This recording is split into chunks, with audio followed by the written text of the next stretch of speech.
بسم اللہ الرحمن الرحیم۔ السلام علیکم ناظرین، مسلم پروگرام دی فوکس میں آپ کو خوش آمدید کہتا ہوں۔ آج یکم نومبر ہے،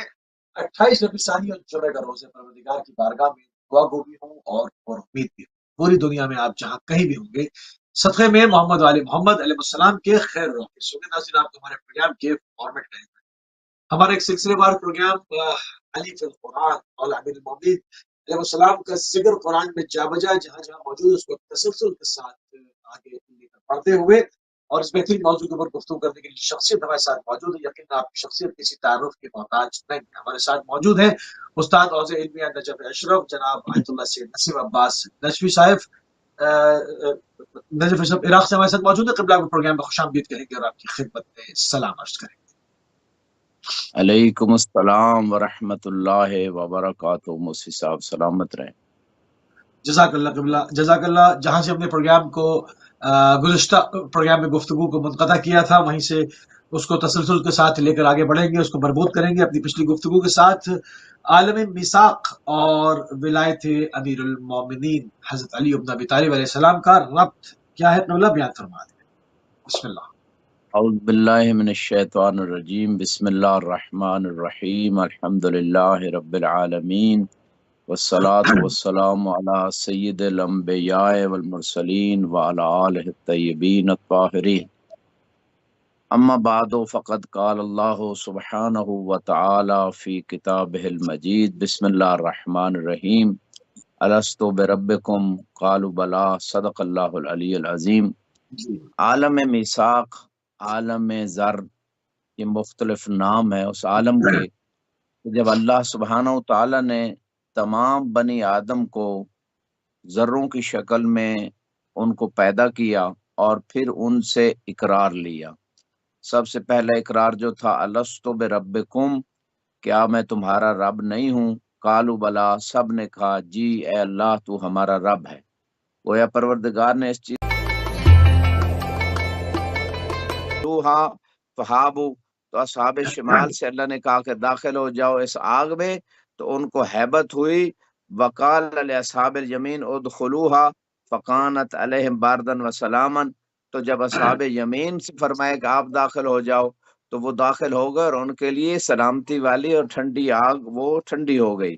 فقال اصحاب شمال یا رب اقلنا، تو دائیں جو بائیں ہاتھ والے تھے انہوں نے کہا پروردگار ہمیں معذرت، ہم چاہتے ہیں، ہم اس آگ میں داخل نہیں ہونا چاہتے۔ فقال قد اقلتکم اذهبوا فادخلوها فہابوا، پھر اللہ نے ان کو پچھلے ان کی غلطی کی معافی دی، فرمایا آپ اس آگ میں داخل ہو جاؤ، پھر انہیں ہیبت ہوئی۔ ثم ثبتت الطاعة والولایہ والمعصیہ، تو اس وقت سے یعنی خدا نے جو زبانوں سے اقرار لیا، عملی امتحان بھی لیا کہ واقعاً اللہ کے رسول کے اہل بیت کے اوپر ایمان لانے والے ہیں، دل سے لاتے ہیں ایمان یا فقط زبانی اقرار ہے، تو وہ اس آگ کو جلایا گیا اور اس میں داخل ہونے کا عملی امتحان لیا۔ جو داخل ہو گئے ان کے لیے آگ ٹھنڈی ہو گئی، انہوں نے اللہ کی اطاعت کر لی، اور جو نہیں ہوئے ہیبت میں رہے، 2 دفعہ ان کو موقع دیا گیا،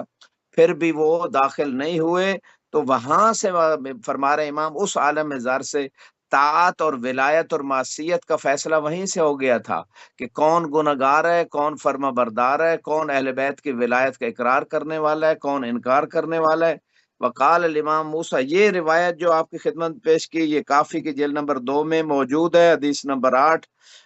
حدیث نمبر 1 ہے، اور کافی کی جلد نمبر 2 صفحہ 8 پہ ہے، تفسیر و برہان میں جلد نمبر 2 صفحہ 607 پہ، تفسیر قمی جلد نمبر 1 صفحہ 240 پہ، بصائر و درجات میں 71 نمبر صفحہ پہ، بہار الانوار 26 نمبر جلد 280 صفحہ۔ تو یہ جو پورا واقعہ تھا عالم ذر کا، عالم میثاق کا، کہ اللہ نے اپنی ربوبیت، آخری نبی کی نبوت، 12 ائمہ کی امامت و ولایت کا اقرار لیا، انبیاء سے بھی لیا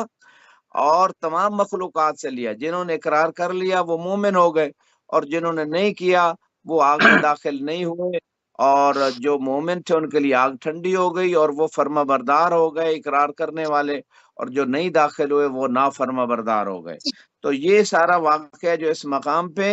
موجود ہے ان کتابوں کے اندر۔ اور پھر اور روایت، قال الامام موسیٰ کاظم علیہ السلام، ولایت علی علیہ السلام مکتوبہ فی جمیع صحف الانبیاء، کہ علی علیہ السلام کی ولایت جو ہے وہ تمام انبیاء کے صحیفوں میں لکھی ہوئی ہے۔ فرض کر دی گئی ہے۔ ہر نبی نے ولایت علی کا پیغام پہنچایا ہے، اور یہ روایت بھی کتاب کافی جلد نمبر 1 صفحہ 437 کے اندر موجود ہے، اور اسی طرح بعض اور کتابوں کے اندر بصائر و درجات وغیرہ میں۔ تو یہ تمام یہ ان روایات اور ان آیات سے یہ نتیجہ نکلتا ہے کہ، اور بھی ایک دو روایتیں آپ کی خدمت میں، اور وہ روایت اصول کافی کی جلد نمبر 1245 پہ ہے کہ اللہ سبحانہ و تعالیٰ نے جب ان سے گواہی لی، وَأَشْهَدَهُمْ عَلَىٰ أَنفُسِهِمْ أَلَسْتُ بِرَبِّكُمْ، جب گواہی لی، وہ کس بات کی گواہی تھی؟ وَأَنَّ مُحَمَّدًا رَسُولِي وَأَنَّ عَلِيًّا أَمِيرُ الْمُؤْمِنِينَ، تمام عالم زر میں تمام مخلوقات سے یہ گواہی لی کہ محمد میرے رسول ہیں اور علی امیر المومنین ہیں، اور ان سب نے گواہی دی، قالوا بلا شہدنا، اور ان سب نے کہا کہ ہم نے گواہی دی آخری رسول کی رسالت، مولا علی کی ولایت، 12 ائمہ کی ولایت کی گواہی دی۔ تو اللہ نے کہا اب گواہی کے بعد، ان تقولوا یوم القیامت انا کنا عن ھذا غافلین، یہ نہ کہنا کہ ہم اس گواہی سے، ہم اس اقرار سے غافل تھے، روز قیامت یہ تمہارا عذر قابل قبول نہیں ہوگا، تمہیں معرفت دے دی گئی ہے، تم سے گواہی لے لی گئی ہے۔ لہٰذا یہ خدا نے قرآن میں بات کر دی کہ یہ نہیں کہہ سکتے کہ ہم آخری رسول کو نہیں جانتے تھے، یا 12 ائمہ کو نہیں جانتے تھے، یا ان کی ولایت کا ہم نے انکار کیا اور ہمارے آبا و اجداد ایسے تھے، یہ قابل قبول نہیں ہوگا۔ خدا نے معرفت دے دیے، اب اس ماحول کی وجہ سے، اس ایٹماسفیئر کی وجہ سے، اس تمام غلط تربیت کی وجہ سے لوگ جو ہے نا وہ دین سے، اصلی دین سے انحراف کر جاتے ہیں۔ ورنہ حدیث میں کل مولود یولد علی الفطرہ، کہ ہر مولود جو ہے نا فطرت پہ پیدا ہوتا ہے، اور معصوم سے پوچھا گیا فطرت کیا ہے، فرمایا ہی الاسلام، کہ فطرت اسلام ہے۔ اور اسلام کون سا اسلام؟ الیوم اکملت لکم دینکم واتممت علیکم نعمتی ورضیت لکم الاسلام دینا، وہ اسلام جو غدیر کے اوپر مکمل ہوا، کہ آج دین مکمل ہوا، نعمت تمام ہوئی، اور تمہارے لیے دین اسلام سے اللہ راضی ہو گیا، وہ اسلام جس کے اندر 12 ائمہ کی امامت و ولایت کا عقیدہ ہے۔ تو ان تمام روایات و واقعات سے یہی بات سامنے آتی ہے کہ اللہ سبحانہ و تعالیٰ نے جو تمام انبیاء سے بھی 12 ائمہ کی ولایت و امامت کا اقرار لیا، اور تمام انبیاء نے ان ہستیوں کی ولایت کو اپنی امتوں میں پہنچایا، جیسے کہ یہ روایت بتا رہی ہیں۔ بلکہ یہاں پہ ایک اہل سنت کتاب کی مناقب خوارزمی مشہور عالم دین ہے، انہوں نے ایک روایت لکھی ہے کہ چوتھے آسمان پہ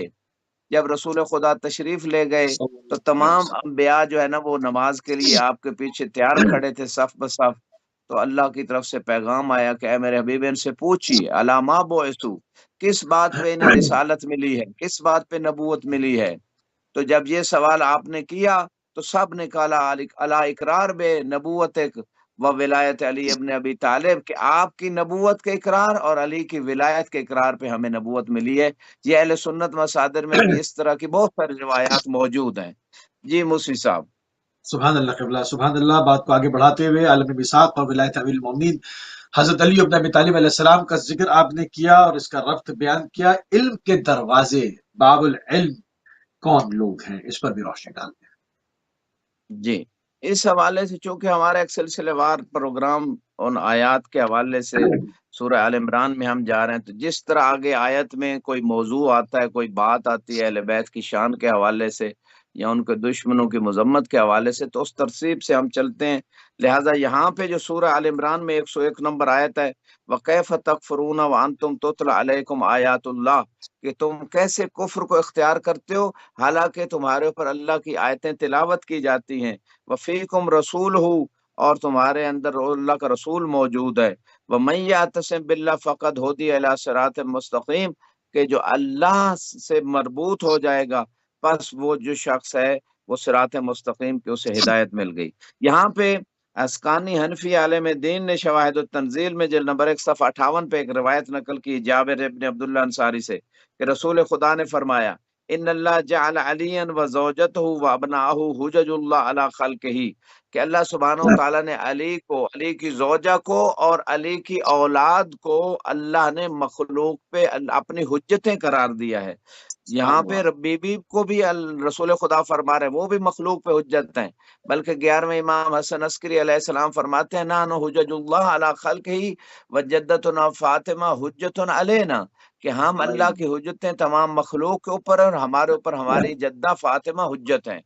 تو یہاں پہ اسی روایت میں وہم ابواب العلم فی امتی، اللہ کے رسول فرماتے ہیں یہی میرے 12 امام جو میرے وصی ہیں اور میری بیٹی، یہ سب حجت ہیں تمام مخلوق کے اوپر، اور یہ میری امت میں علم کے دروازے ہیں، ابواب العلم فی امتی، تمام کے تمام جو ہے نا علم کے دروازے ہیں، جس نے جو علم لینا ہے دین و دنیا کے اعتبار سے وہ ان سے لے گا۔ اور اس حوالے سے وہ مشہور حدیث بھی سنی شیعہ کتابوں میں، انا مدینۃ العلم ولی باب من اراد العلم فلیات الباب، کہ میں علم کا شہر ہوں، علی اس کا دروازہ ہے، جس کو بھی علم چاہیے وہ علی کے پاس آئے۔ فرماتے ہیں من اہتدی بہم ہدی الی صراط مستقیم، تو اسی آیت کے ضمن میں جیسے کہ قرآن بھی یہ کہہ رہا تھا صراط مستقیم کی اسے ہدایت ہو گئی، تو رسول خدا اس کی تفسیر بیان فرما رہے ہیں، اہل سنت مصدر میں شواہد و تنزیل میں ہے کہ جو لوگ من اہتدی بہم، جو ان کے ذریعے سے، یعنی 12 امام اور جناب سیدہ، ان کے ذریعے سے ہدایت پائے گا، وہی صراط مستقیم کی ہدایت پانے والا ہے۔ اس کا مطلب ہے جن لوگوں نے دین ان کے ذریعے سے نہیں لیا، ان کے پاس صراط مستقیم نہیں ہے، وہ ہدایت یافتہ نہیں ہے۔ اور یہ روایت اہل سنت عالم دین نے اپنی کتاب میں لکھی۔ دوسری روایت جو ہے وہ بھی اہل سنت علماء کی، مسند احمد بن حنبل جلد 1 صفحہ 109 پہ، اور اسی طرح مسند علی کتاب ہے اس میں بھی، مستدرک الحاکم میں جلد 3 صفحہ 70 پہ، تو اسی طرح بعض اور روایت ابن حجر نے مجموع الزوائد میں لکھی ہے، باب الخلفاء الاربعہ میں، اور کنز العمال میں بھی یہ روایت ہے۔ تو شواہد التنزیل، یہ ساری کتابیں جو ابھی آپ کی خدمت میں روایت پیش کرنے جا رہا ہوں، ان تمام اہل سنت معتبر مصادر میں موجود ہے۔ رسول خدا نے فرمایا وَإِن تَوَلُّوا عَلِيًّا تَجِدُوهُ حَادِيًا مَهْدِيًا يَسْلُكُ بِكُمُ الطَّرِيقَ الْمُسْتَقِيمَ، کہ اگر تم علی کو مولا و آقا مان لو، حاکم مان لو، تو آپ علی کو ہدایت دینے والا، ہدایت یافتہ اور صراط مستقیم کی طرف ہدایت کرنے والا پاؤ گے۔ تو اس کا مطلب یہ ہے کہ جو علی کو مولا و آقا نہیں مانا، جس نے دل سے غدیر کے مقام پہ، اور مولا کا معنی ہوتا ہے کہ جیسے آقا حاکم حکم دیں گے ویسے میں ان کے حکم پہ عمل کروں گا، زندگی اپنی ان کے فرامین کے مطابق گزاروں گا، ان کی سیرت کے مطابق گزاروں گا۔ یہ ہے معنی مولا کا، جب کوئی مولا کہتا ہے کسی ہستی کو۔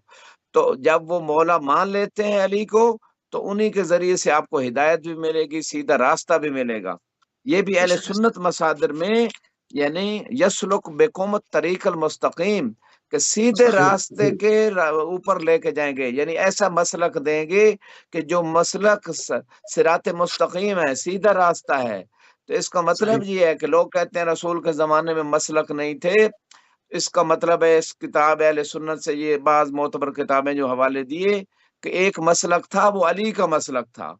کہ وہی سیدھا راستہ ہے۔ رسول کے زمانے میں یہ مسلک اللہ کے رسول نے بتا دیا، کیونکہ رسول خدا کے بعد بھی لوگوں نے دین پہ چلنا تھا، کوئی تو مسلک چاہیے تھا، کوئی تو راستہ چاہیے تھا، تو وہ علی کا راستہ دکھا دیا کہ علی کی زندگی، علی کی سیرت، علی کے اقوال، علی سے دین سیکھنا، علی سے علم لینا، علی سے فیصلے لینا، یہ ساری چیزیں وہ سیدھا راستہ دکھا دیا۔ تو ایک مسلک تو تھا رسول کے زمانے میں، اور وہ علی کا مسلک۔ بلکہ عمار جیسے صحابی سے آپ نے فرمایا تھا، اہل سنت مصادر میں یہ بھی روایت موجود ہے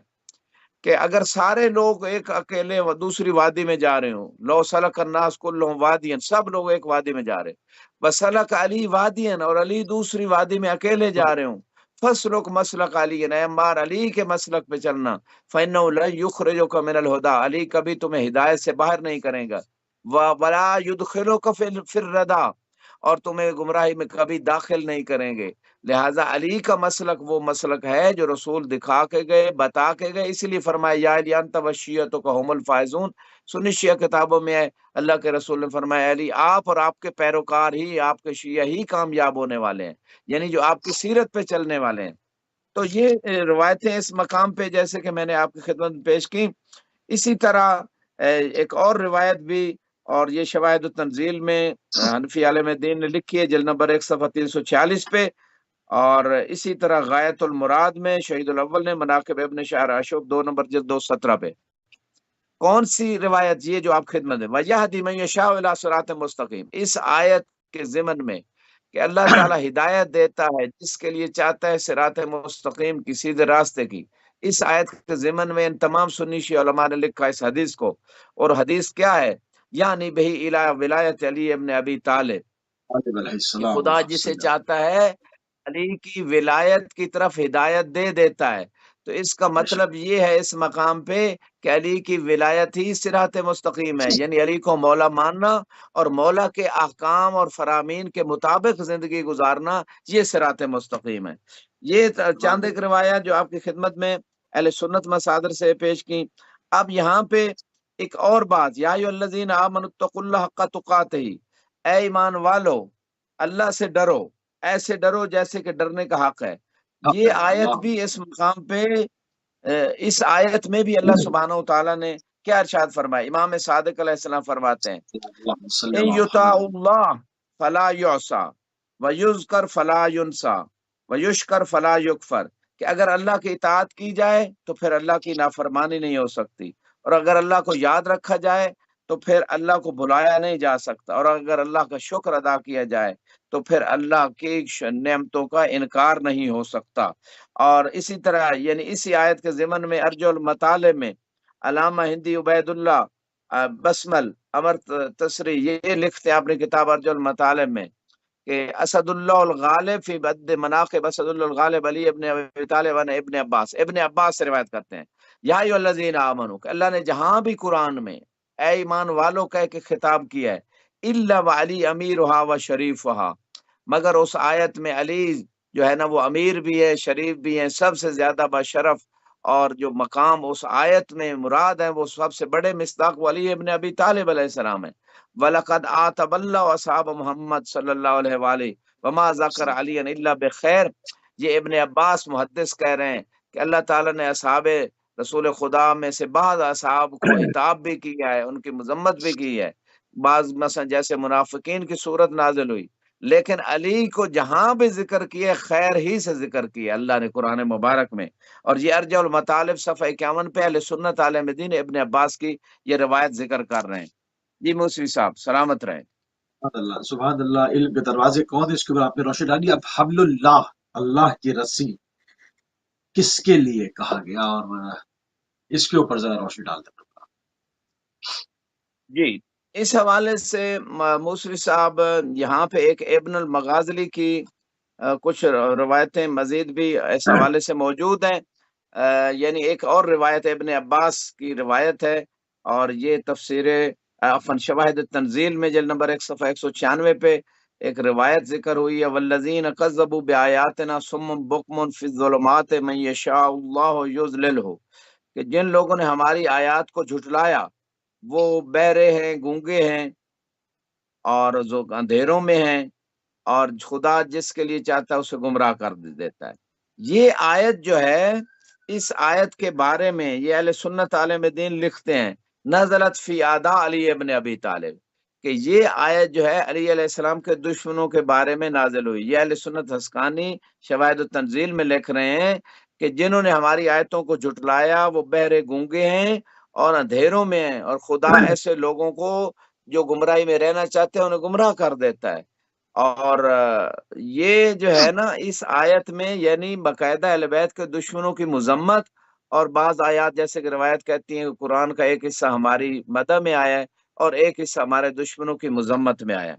یہاں پہ آپ نے جو سوال کیا کہ حبل اللہ کیا ہے، اللہ کی رسی کون سی ہے، تو اس حوالے سے بہت ساری آیات ہیں، لیکن یہاں پہ سورہ آل عمران کی 103 نمبر آیت وَاعْتَصِمُوا بِحَبْلِ اللَّهِ جَمِيعًا وَلَا تَفَرَّقُوا مشہور آیت ہے کہ اللہ کی رسی کو مضبوطی سے تھام لو اور آپس میں تفرقے میں نہ پڑو۔ یہاں پہ بہت ساری روایت اہل سنت کی بھی، شیعہ مصادر کی، سب سے پہلے اہل سنت مصدر جو ہے نا اس کی روایت میں آپ خدمت میں پیش کر رہا ہوں۔ نور الابصار شبلنجی 112 صفحہ پہ، سوائے کے مور کا ابن حجر اسقلانی نے صفحہ 90 151 152 پہ بھی ذکر کیا ہے، اور اسی طرح تفسیر الثعلبی میں بھی ہے یہ بات جو آپ کی خدمت میں ابھی پیش کرنے جا رہا ہوں۔ امام صادق علیہ السلام سے انہوں نے سب نے یہ روایت کی اہل سنت علماء نے کہ حبل اللہ جو قرآن میں ذکر ہوا ہے کہ جس کو اگر تھام لیں تو تفرقے سے بچ جائیں گے، وہ حبل اللہ کیا ہے؟ فرمایا نحن حبل اللہ، امام صادق فرماتے ہیں ہم اللہ کی رسی ہیں۔ تو اس کا مطلب ہے جو اہل بیت کا دامن تھام لے یعنی ان سے دین لے۔ دامن تھامنے سے مراد اہل سنت بھائی کہتے ہیں ہم مانتے ہیں، ماننے سے مقصد یہ ہے کہ ان سے دین لیں، آپ ان سے قرآن سمجھیں، ان سے تمام فقہی مسائل لیں، جیسے وہ وضو کا طریقہ بتاتے ہیں، جیسے وہ نماز کا طریقہ بتاتے ہیں۔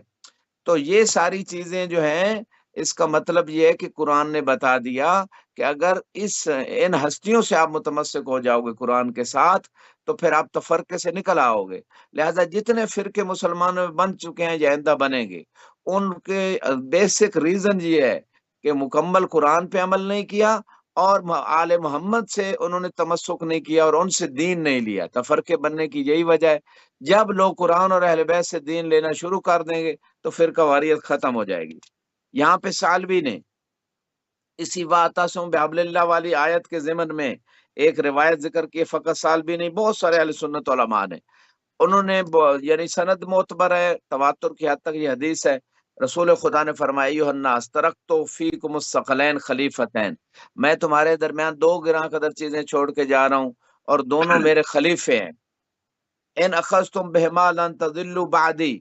اور اگر تم ان دونوں کو لے لو گے میرے بعد گمراہ نہیں ہوگے۔ کتاب اللہ حبل ممدود ما بین السماء والارض، ایک میرا خلیفہ اللہ کی کتاب ہے جو آسمان اور زمین کے درمیان اللہ کی رسی ہے۔ وَعِتْرَتِ اہل بیتی، اور اس کے بعد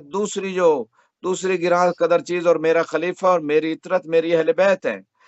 الا وانہما لن یفترقا حتی یرد علی الحوض، آگاہ ہو جاؤ یہ دونوں جدا نہیں ہوں گے، قرآن اور اہل بیت، یہاں تک کہ میرے پاس حوض کوثر پہ آ جائیں۔ یعنی جس نے جدا کرنے کی کوشش کی اور اس نے کہا حسبنا کتاب اللہ، اللہ کی کتاب کافی ہے، ہمیں اہل بیت کی ضرورت نہیں، وہ بھی گمراہ ہو گئے۔ اور جنہوں نے کہا فقط اہل بیت اور قرآن کو چھوڑ دیا، وہ بھی گمراہ ہو گئے۔ لہذا ناجی فرقہ وہی ہے 73 فرقوں والی مشہور حدیث، 73 فرقے ہوں گے میری امت کے، ایک جنتی باقی اچھا، جہنمی۔ حسبنا کتاب اللہ وہ کہے جس کو کتاب اللہ کا علم بھی تو ہو نا۔ اب ایک آدمی کہے کہ مجھے اللہ کی کتاب کافی ہے اور اس کو زندگی بھر سورہ بقرہ یاد نہ ہو، مطلب ایک عجیب سی بات ہے۔ تاریخ نے تو سب کچھ لکھا نا، یا تو کتاب ہاں اللہ پہ ایک دستخط، ہاں مطلب اس کا عالم تو ہو کم از کم، ایک دعویٰ تو کر سکے۔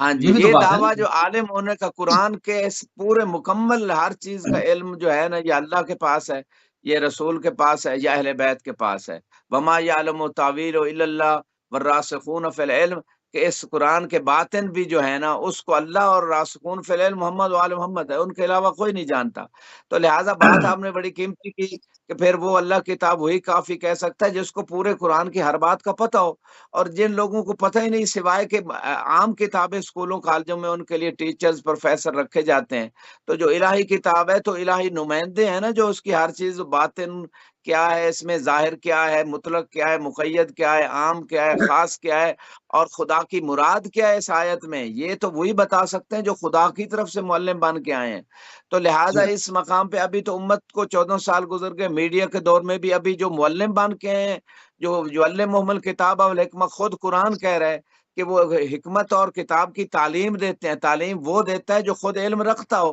کبھی کسی ان پڑھ کو بھی ٹیچر لگا دی ہے سفید، یعنی صفر، اس نے کوئی ایک کلاس بھی نہیں اخذ کی ہوئی، کسی کو پروفیسر، کسی کو ڈاکٹر، ان پڑھ آدمی کو کبھی کسی نے لگایا ہے؟ تو آج تک امت اپنے نبی کو تو کہہ رہی ہے نعوذ باللہ ان پڑھ ہیں، تو وہ ایسی امت قرآن کو کیا سمجھے گی جن کو نبی کی نہیں سمجھ آئی؟ اور خود قرآن کہہ رہے وما آتاکم الرسول فخذوہ وما نہاکم عنہ فانتہوا، کہ جو رسول دے دیں وہ لے لو، جس سے روکیں رک جائیں۔ تو خود اور قرآن ثبوت تو کے کہہ رہا ہے کہ جو دیں وہ لے لیں، غدیر پہ 12 امام دیے وہ لے لیں، قرآن کہہ رہے ہیں رسول کی اطاعت کریں، وہ کہہ رہے نہیں ہم نہیں لیں گے جو رسول دیں گے۔ آخری وقت میں بھی قلم دوات اس لیے مانگا کہ یہی لکھنے کے لیے قرآن کے ساتھ اہل بیت ہیں، تو انہوں نے کہا نہیں، انہیں پتا تھا یہ اہل بیت ہی ساتھ لکھنا ہے، اس لیے کہا قرآن کافی، اہل بیت کی ضرورت نہیں ہے۔ تو یہ خود اور پھر قرآن کو جھٹلانا ہے، یعنی آپ کی بات کی تائید کہ قرآن کوئی بندہ کہے نا کافی ہے، یہ خود قرآن کو جھٹلایا جا رہا ہے، کیونکہ قرآن کہہ رہا ہے رسول کی اطاعت کرو، قرآن کہہ رہا ہے جو رسول دیں وہ لے لو، یہ کہہ رہے ہیں ہم نہیں لیں گے جو رسول دے رہے ہیں اہل بیت، ہم نہیں لیں گے۔ قرآن کہہ رہا ہے کہ رسول کی اتباع کرو، یہ رسول کی اتباع نہیں کر رہے، تو خود قرآن کو جھٹلایا جا رہا ہے۔ جو جملہ یا عقیدہ جو آج تک 14 سال تک اہل بیت کو چھوڑ دیا گیا اکثر فرقوں نے، صرف قرآن کی بات، انہوں نے خود قرآن کو جھٹلا دیا ہے۔ جی موسی صاحب۔ اچھا، ایک طرف جھٹلا بھی رہے ہیں اور دوسری طرف کہہ بھی رہے ہیں کہ لولا علی ہلک الفلاں۔ تاریخ نے لکھا نا، بار بار یہ بات سامنے آئی ہے کہ اگر آج علی نہ ہوتے تو میں فلاں ہلاک ہو جاتا. تو مطلب آپ کیوں ہلاک ہو جاتے جب آپ اتنے بڑے قرآن کے عالم ہیں؟ تو جواب دیتے جب سامنے سے دوسرے اہل کتاب آئے ہیں اور آپ سے اس کے اوپر برہان مانگ رہے ہیں اور کہہ رہے ہیں کہ اس ممبر پہ تو ہم نے رسول مکرم کو دیکھا تھا اور ہم ان کے زمانے میں بھی آئے تھے، آج ہم آئے ہیں تو آپ اس ممبر کے اوپر ہیں تو اس کا جواب دیں. تو اس وقت آپ کہہ رہے ہیں کہ یا ابو الحسن آپ تشریف لائیں اور اس کا جواب دیں. تو اگر آپ آج نہ ہوتے تو میں ہلاک ہو جاتا. تو یہ تو سب تمام چیزیں ہیں نا، مطلب جس طرح سے جب ہم بات کرتے ہیں اور ایک کرائٹیریا کے اوپر جو بات کرتے ہیں کہ اگر رسول اللہ کے بعد ایک کرائٹیریا یہ تھا کہ اجماع ہونا تھا، تو پہلے کے بعد اجماع ہوا، دوسرے تیسرے پہ اجماع کیوں نہیں ہوا؟ ایک کرائٹیریا ایک فکس ہوتا ہے نا. کہیں پر آپ صرف قرآن کو مان رہے ہیں، کہیں پر آپ کہہ رہے ہیں کہ یہاں پر آپ جواب نہیں جانتے، کہیں پر آپ اجماع کو مان رہے ہیں، کہیں پر آپ اجماع کو مائنس کر رہے ہیں، ایک فقط ایک جملے ایک تحریر سے دوسرے کو ڈومینیٹ کر رہے ہیں. تو یہ کوئی کرائٹیریا فکس نہیں ہو سکا ہے آج تک، اور یہ اسی طرح سے معاملے کو آگے چلایا گیا ہے. کیا کہیں گے آپ اس پہ؟ جی بالکل اسی طرح جب اللہ کے بنائے ہوئے قانون اور رسول خدا کے بنائے ہوئے نظام کے خلاف انسان اپنی عقلیں استعمال کرتا ہے، تو تباً وہ نظام جتنی مرضی عقلیں وہ کامل اپنے آپ کو سمجھتے ہوں، بنانے والے کبھی بھی خدا کے بنائے ہوئے نظام اور رسول کے دیے ہوئے سسٹم سے بہتر نہیں ہو سکتا. اس لیے دنیا گمراہ ہے، اور ڈاکٹر اقبال نے یہی بات تو کی تھی، دنیا کو اس مہدی برحق کی ضرورت ہو جس کی نگاہ زلزلہ عالم افکار، کہ جتنی فکریں ہیں جتنے سسٹم ہیں وہ سارے دیکھے جا چکے ہیں، اور سب میں خرابی ہیں، اور سب میں فساد ہے، سب میں ظلم ہے. تو پھر جس خالق نے انسان کو بنایا ہے وہی بہتر جانتا ہے کہ انسان کے لیے بہتر کیا ہے. پہلا خلیفہ ہی اللہ نے خود بنایا، انی جاعل فی الارض خلیفہ. جب پہلا نمائندہ خود بنایا ہے تو آخری انسان تک ہر جو ہادی و مہدی خدا نے اپنا نمائندہ بنانا ہے وہ بھی خدا ہی کی طرف سے ہوگا. اور اسی میں انسان کی مصلحت ہے، جو جتنا جلدی اس کو سمجھ جائے اس کا دنیا و آخرت کا فائدہ ہے. نہیں سمجھے گا، نہیں عمل کرے گا، اپنا ہی نقصان کر رہا ہے. ہمارا تو کوئی نقصان نہیں، انبیاء کا کام بھی یہی تھا، ہر مبلغ کا کام یہی ہے، وما علینا الا البلاغ المبین، کھول کے بیان کر دیں. یہ انسانوں کا حق ہے، روز قیامت یہ نہ کہیں کہ ہمیں معلوم نہیں تھا. جی موسوی صاحب. صحیح. اچھا، امر بالمعروف و نہی عن المنکر کے بارے میں احکام شریعت بیان فرما. معذرت جی چاہتا ہوں. بسم اللہ. جی تو یہاں پہ موسی صاحب جو ہے نا، جو میں نے حدیث ثقلین بیان کی تھی اس کے جو ریفرنسز ہیں اہل سنت کتابوں کے، وہ سابقہ بعض پروگراموں میں تو میں نے بیان کیے تھے، لیکن آج تھوڑا سا وہ ریفرنس تاکہ وہ لوگ اس بات کو سمجھ لیں کہ قرآن اور اہل بیت کے بارے میں کون سی اہل سنت کتابوں میں. تفسیر سالبی میں موجود ہے، اسی طرح اپنا صحیح مسلم جلد نمبر 4 1873 نمبر حدیث میں، کتاب فضائل الصحابہ میں، صحیح ترمذی کے اندر 5 نمبر جلد 329 نمبر حدیث ہے، صفحہ ہے، اور حدیث 3876 ہے. مناقب اہل بیت صحیح نسائی میں جلد نمبر 5 صفحہ 130 پہ، اسی طرح خصائص امیر المومنین اور مستدرک الحاکم میں، سنن کبرا میں اور نسائی میں، اسی طرح تفسیر ثعلبی میں، اور بہت ساری یہ کتابیں، یہ حدیث ثقلین اہل سنت مصادر جو معتبر ترین مصادر ہیں ان کے اندر موجود ہے. اور ایک اور روایت بھی یہاں پہ آپ کی خدمت میں پیش کرنے جا رہا ہوں، شواہد و تنزیل اور جنابی المعدت میں یہ روایت ہے. رسول خدا نے فرمایا، من احب ان یرکب سفینۃ النجات، کہ جو شخص یہ بات پسند کرتا ہے کہ وہ کشتی نجات پہ سوار ہو جائے، وَيَسْتَمْسِكْ بِالْعُرْوَةِ الْوُثْقَىٰ، اور اللہ کی مضبوط رسی کو جو ہے نا اس سے متمسک ہونا چاہتا ہے، وَيَعْتَصِمْ بِحَبْلِ اللَّهِ الْمَتِينِ، اور اللہ کی مضبوط رسی جو بہت ہی متین ہے اس سے متمسک ہونا چاہتا ہے، فَلْيُعَلِ عَلِيًّا، پس وہ علی کو مولا مان لے، وَلْيَعْتَمْ بِالْهُدَاةِ مِنْ وُلْدِهِ، اسی طرح جو ہے نا علی کی اولاد میں سے جو ہے نا ان جو ہادی ہیں ان کی امامت کا اقرار کر لے، تو یہ شخص جو ہے نا سفینہ نجات پہ سوار ہو جائے گا اور اللہ کی مضبوط رسی کو تھام لے گا. اسی طرح بہت سارے اور علماء اہل سنت نے بھی اسی طرح کی روایات کو ذکر کیا ہے، اور شیعہ علماء نے تو بہت سارے اس حوالے سے روایات ذکر کی ہیں. کچھ میں آپ کی خدمت میں عرض کر دیتا ہوں. ابن عمر سے یہ روایت ہے فضائل امیر المومنین میں،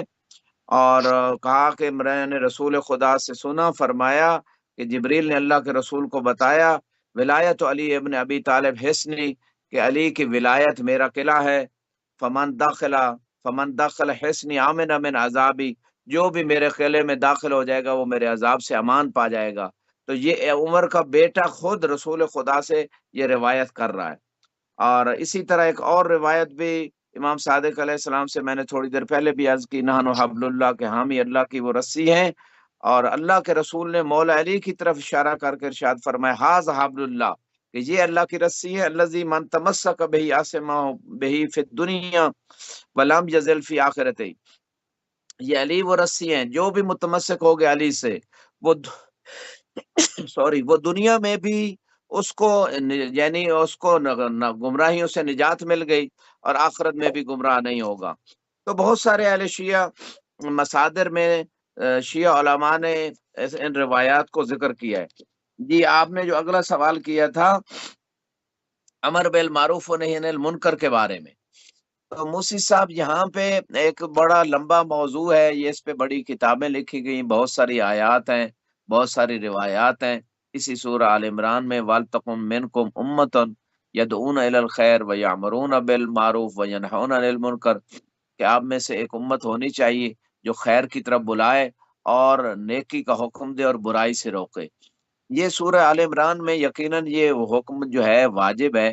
کہ کچھ واجب کفائی ہوتے ہیں، کچھ واجب عینی ہوتے ہیں۔ امر بالمعروف و نہی عن المنکر واجب کفائی ہے، یعنی اتنے لوگ اس بات کو آگے نیکی کو پہنچائیں، برائی سے روکیں، کہ جس سے سب لوگوں تک پہنچ جائے بات اور باقی لوگوں سے ساکت ہو جائے۔ اس لیے کہ آپ میں سے ایک گروہ ہونا چاہیے۔ میں سمجھتا ہوں ہر زمانے میں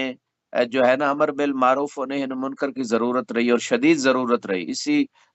امر بالمعروف و نہی عن المنکر سے دین قائم ہوتا ہے، امر بالمعروف و نہی عن المنکر سے جو ہے نا وہ گمراہی کا راستہ روکا جاتا ہے، ظلم کا راستہ روکا جاتا ہے۔ امر بالمعروف و نہی عن المنکر کے مراحل ہے، ایک ہے کہ زبان سے آپ جو ہے نا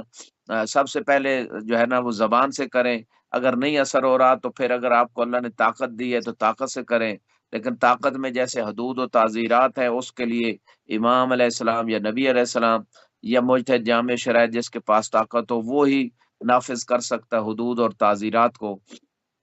یا آپ جو ہے نا ویسے اس کے علاوہ اگر آپ مثلا قبیلے کے سردار ہیں، خاندان کے اندر اثر ہے، تو آپ جیسے بچے کو بھی کسی حد تک وہ سزا دے سکتے ہیں اگر وہ نماز نہیں پڑھ رہا یا اس طرح کی چیزیں، تو جو مسجد پہ واجب ہے۔ اب یہاں پہ یہ تو مراحل ہیں زبان سے، ہاتھ سے، اور پھر یہ دونوں اگر مرحلے نہیں انسان کر سکتا تو کم از کم دل میں انسان اس چیز کو برا سمجھے جو بری ہے اور اچھی کو اچھی چیز سمجھے، اچھا یہ کم یہاں سے پر کم مرتبہ ہے۔ یہاں پر جو جہاں پر رہ رہا ہے وہ اس ملک کے قانون کی بھی پاسداری کریں گے نا۔ بعض جگہوں پر مختلف قانون ہیں جہاں پر ایکٹ ہے اس حوالے سے کہ آپ بچوں کے ساتھ یہاں تک بات کر سکتے ہیں اور اس سے آگے آپ سختی نہیں کر سکتے، تو ان تمام چیزوں کو بھی ملحوظ خاطر رکھنا پڑے گا نا۔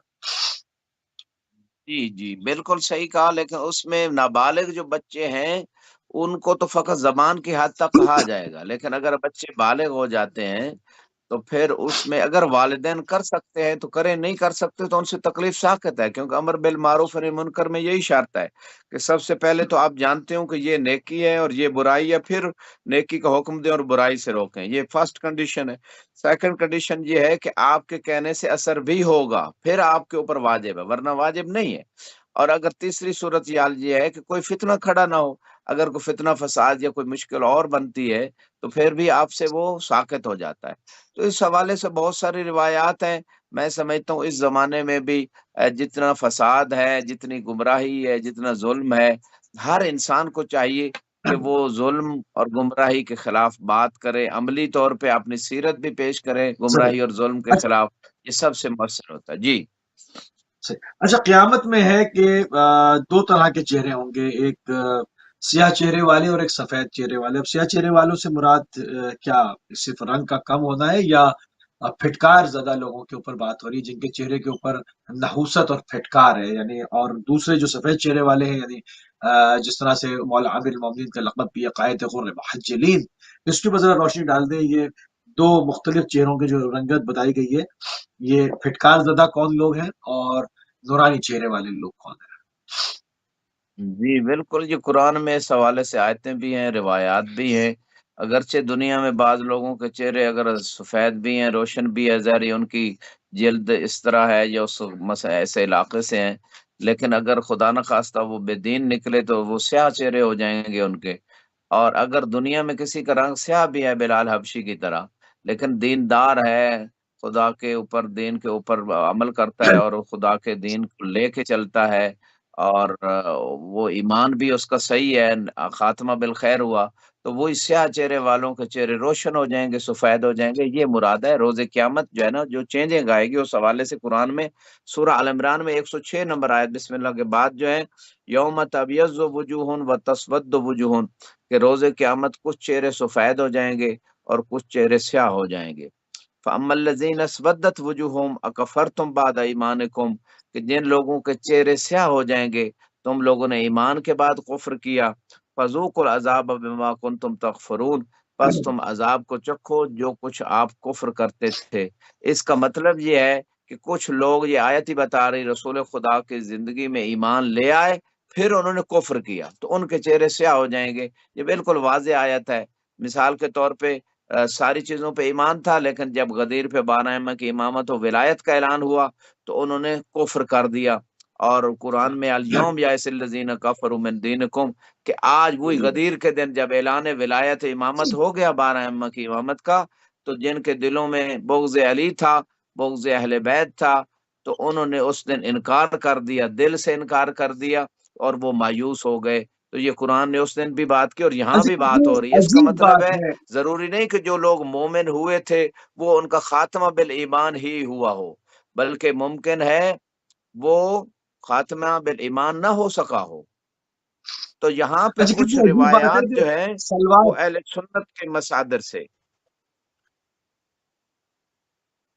جی میں نے کہا قبلہ کتنی عجیب سی بات ہے کہ سلوات کے بغیر نماز نہیں ہوتی، اور جانتے ہیں کہ سلوات کے معنی کیا ہے اور سلوات کس پر ہے، اور اس کے بعد بھی اہل بیت سے دشمنی کرتے ہیں۔ مطلب عجیب سی بات ہے یہ۔ مطلب انسان خود سے اپنے سوال کر سکتا ہے اپنے آپ سے کہ وہ کیا کر رہا ہے، جس کے دل میں اہل بیت علیہ السلام کے ساتھ بغض ہے، نفرت ہے، تنگ دلی محسوس کرتا ہے، تو وہ سوچ سکتا ہے کہ اگر وہ نماز پڑھتا ہے تو سلوات پھر آخر کن پہ پڑھ رہا ہے وہ۔ یہ انسان اپنے آپ سے سوال کر سکتا ہے۔ جی بالکل صحیح کہا۔ اور قرآن میں تو وہ حب اہل بیت کی بات بھی ہے نا، قل لا اسألکم علیہ اجرا الا المودۃ فی القربى، کہ اے میرے حبیب ان سے فرما دیں کہ میں آپ سے اہل بیت کی مودت کے علاوہ کوئی اور اجر رسالت نہیں مانگتا۔ تو جن کی مودت اور محبت کا حکم ہے، ان سے اگر یا بغض رکھا جا رہا ہے تو پھر یہ کفر ہی ہے نا، یہ نفاق ہے۔ یا لا یحبک الا مؤمن ولا یبغضک الا منافق، حدیث سنی شیعہ کتابوں میں ہے کہ آپ سے مومن کے علاوہ محبت کوئی نہیں رکھے گا اور منافق کے علاوہ بغض کوئی نہیں رکھے گا۔ یہاں پہ ایک اہل سنت مصدر تفسیر کشاف زمخشری کی، اس نے اسی آیت کے ضمن میں کہ کن کے چہرے سیاہ ہوں گے، ابھی امامہ سے ایک روایت کی ہے کہ وہ خوارج ہیں جو علی علیہ السلام کے خلاف جو ہیں، یہ ایک مصداق ہے خوارج کا، جو علی علیہ السلام کے خلاف تلوار لے کے نکلے تھے۔ اور یہاں پہ وہی ابو امامہ کہتے ہیں کہ جب یہ خوارج کو دیکھا تو کہا یہ کلاب النار، جہنم کے کتے ہیں، بہاؤلا شر و قتلہ، تو یہ سب سے برے لوگ جو قتل ہوئے خوارج کے، یہ سب سے شریر لوگ ہیں۔ اور پھر امام علی علیہ السلام کے اصحاب جو شہید ہوئے تھے ان کے بارے میں خیر و قتلہ کا لفظ استعمال کیا کہ یہ خیر پہ قتل ہوئے ہیں مولا علی کے اصحاب۔ یہ ابو امامہ کی ساری بات عرض کر رہا ہوں۔ تو یہاں پہ ایک اور روایت بھی اہل سنت مصدر بلخی نے، شافعی نے اپنی کتاب مناقب البلخی صفحہ 8 پہ لکھی ہے۔ رسول خدا فرماتے ہیں من احب اہل بیتی بورک لہ فی اجلہ، جس نے میری اہل بیت سے محبت کی اس کی جو ہے نا عمر میں برکت آئے گی۔ وَإِن یمنا بہا خولہ اللہ میلے، تو اللہ سبحانہ و تعالیٰ جو ہے نا اس کو، اس کی جو زندگی کی کمی ہے، بعض یعنی ایسی صورتیں ہیں اس کا یعنی کمی کو ختم کرے گا۔ فل یخلفنی فی اہل بیتی خلاف حسنہ، بس ہر وہ شخص جو چاہتا ہے کہ اس کی عمر میں برکت آئے، وہ میری اہل بیت میں اچھے طریقے سے میرے بعد جو میں ان کو خلیفہ بنا کے جا رہا ہوں ان کے ساتھ اچھا سلوک کرے۔ فمن لم یخلفنی فیہم بطر عمرہ، کہ جس نے میری اہل بیت کے بارے میں جو میں نے ان کو خلیفہ بنایا اچھا سلوک نہیں کیا، اس کی عمر جو ہے وہ کم ہو جائے گی۔ وبرد علیہ یوم القیامت مسودن وجہ، اور وہ شخص جس نے میری اہل بیت سے اچھا سلوک نہیں کیا، محبت نہیں کی، ایسے لوگ میرے پاس آئیں گے روز قیامت اور ان کے چہرے سیاہ ہو چکے ہوں گے۔ یہ روایات اہل سنت ہے، اور شیعہ مصادر میں بھی اسی حوالے سے روایات موجود ہیں، اور ان میں سے ایک روایت جو ہے امام صادق علیہ السلام سے، یا رسول لا یحزنک الذین یسارعون فی الکفر، کہ اے میرے حبیب، یہ جو آیت آئی، اے میرے حبیب آپ غم زدہ نہ ہوں ایسے لوگوں کے بارے میں جو کفر میں جلدی کرتے ہیں، من الذین قالوا آمنا بافواہہم ولم تؤمن قلوبہم، یہ وہ لوگ ہیں جو اپنی زبان سے تو کہتے ہیں کہ ہم ایمان لے آئے، لیکن ان کے دلوں میں ایمان نہیں ہے۔ تو اللہ کے فقال لو رسول اللہ بمشہد من اصحابہ، تو اللہ سبحانہ و تعالیٰ کی طرف سے جب یہ آیت آئی تو اللہ کے رسول نے اپنے اصحاب کے سامنے مولا علی سے ارشاد فرمایا، لام یحب کا یا علی من اصحاب الا مومن تقی، اے علی میرے اصحاب میں سے آپ سے وہی محبت رکھے گا جو مومن ہوگا اور متقی ہوگا، ولا یبغض کا الا منافق شقی، اور آپ سے بغض وہی رکھے گا جو منافق ہوگا اور بدبخت ہوگا۔ یہ اصحاب کے سامنے اور اصحاب کے لیے حدیث فرما رہے ہیں، اور اس آیت کے ضمن میں فرما رہے ہیں، یعنی وہ ان کا زبان پہ تو ایمان کا دعویٰ ہے لیکن دل میں ایمان نہیں ہے۔ وَأَنْتَ يَا عَلِي وَشِيَّتُكَ الْفَائِزُونَ يَوْمَ الْقِيَامَةِ، فرمایا اے علی آپ اور آپ کے شیعہ ہی روز قیامت کامیاب ہونے والے ہیں۔ ان شیعتک یردون علی الحوض، اے علی آپ کے شیعہ میرے پاس حوض کوثر پہ آئیں گے، بویضا وجوہہم، ان کے چہرے سفید و روشن ہوں گے، وشیعت عدوک من امتی یردون علی الحوض، اور تیرے دشمن کے پیروکار بھی میرے پاس حوض کوثر پہ آئیں گے، سویدا وجوہہم، ان کے چہرے سیاہ ہو چکے ہوں گے، اللہ اکبر۔ فتس کی انت وشیت، اے علی آپ کو، فتس کا انت وشیت، اے علی آپ کو بھی حوض کوثر سے سیراب کیا جائے گا اور آپ کے شیعوں کو بھی، و اللہ اکبر۔ تمنا عدووں کو، اور تیرے دشمن کو اور اس کے پیروکاروں کو حوض کوثر سے سیراب نہیں کیا جائے گا۔ فانزل اللہ تعالیٰ یوم تبیض وجوہ وتسود وجوہ، امام فرماتے ہیں یہ جو آیت آئی ہے روز قیامت کچھ چہرے روشن ہوں گے کچھ چہرے سیاہ ہوں گے، اس کی تفسیر امام نے بیان کر دی اور رسول خدا کے فرمان سے بیان کی گئی، جو علی کے دشمن ہیں، اچھا، علی کے اسی دشمنوں پہ کے رکتے ہیں۔ پیروکار ہیں، ان اگلا کے چہرے سیاہ ہوں گے اور علی کے اگلے پیروکاروں کے اگلے چہرے سوال روشن ہوں گے۔ جی مصطفی صاحب۔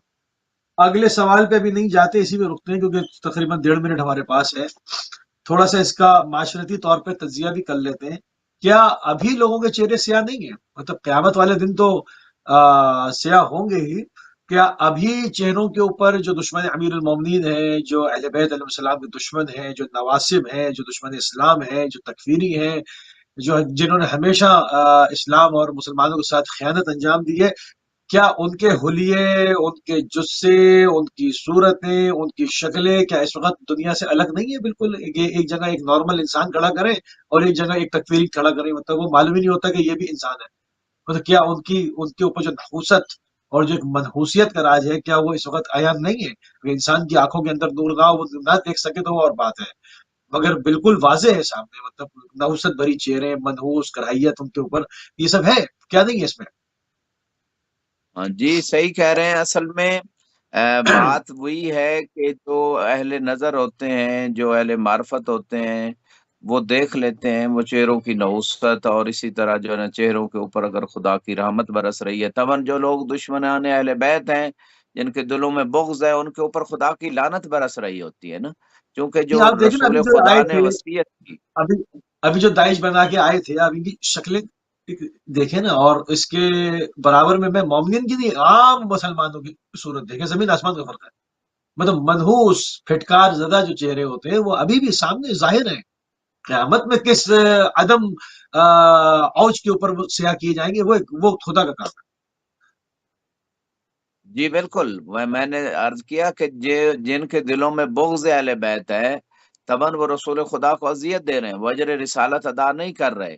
تو جب ایسی بات ہے تو ان الذین یؤذون اللہ ورسولہ لعنہم اللہ فی الدنیا والآخرہ، جو اللہ اور اس کے رسول کو اذیت دیتے ہیں تو اللہ ان پہ دنیا میں بھی لعنت کر رہا ہے اور آخرت میں بھی لعنت کر رہا ہے، وعد لهم عذابا علیما، اور ان کے لیے دردناک عذاب خدا نے تیار کر رکھا ہے۔ تو اس کا مطلب یہ ہے کہ جب خدا کی لعنت برستی ہے ایسے لوگوں پہ جو رسول اور رسول کو اذیت دے رہے ہیں، رسول کو یقیناً ان تمام لوگوں سے اذیت ہے جو ان کی اہل بیت سے دشمنی رکھتے ہیں، اگرچہ وہ دل میں ہی رکھتے ہوں، ظاہر نہیں بھی کرتے، پھر بھی اللہ اور رسول پہ تو کوئی چیز مخفی نہیں ہے، تو جب مخفی نہیں ہے تو اذیت دے رہے ہیں تو لعنت خدا برس رہی، جب لعنت برستی ہے تو چہروں پہ وہ لعنت تو عیاں ہوتی ہے اہل نظر کے سامنے کم از کم۔ مطلب اس میں فرقے کی بھی کوئی قید نہیں ہے قبلہ، اس میں کوئی فرقوں کی قید نہیں ہے، اس میں اگر آپ غور کریں تو نظر آ جاتا ہے نا، جو عدو اسلام ہے، جو عدو اہل بیت ہیں، ان کے چہروں سے اس کرہیت کا احساس، نحوست کا احساس جا بجا جو ہے وہ ہو جاتا ہے۔ بہرحال بہت خوبصورت طریقے سے آپ نے قرآن کی آیات اور ادلہ قرآنی اور احادیث پیغمبر صلی اللہ علیہ وآلہ وسلم اور فرامین معصومین علیہ السلام پیش کیا۔ میری گفتگو کو یہاں پر روکتے ہیں، ہمارے پاس پوائنٹس اور بھی بہت ہیں، انشاءاللہ اگلے پروگرام میں زندگی رہی تو علی فی القرآن، مولا امیر المومنین کا ذکر قرآن میں جہاں بجا جہاں جہاں موجود ہے اس کو ایک تسلسل کے ساتھ جس طرح سے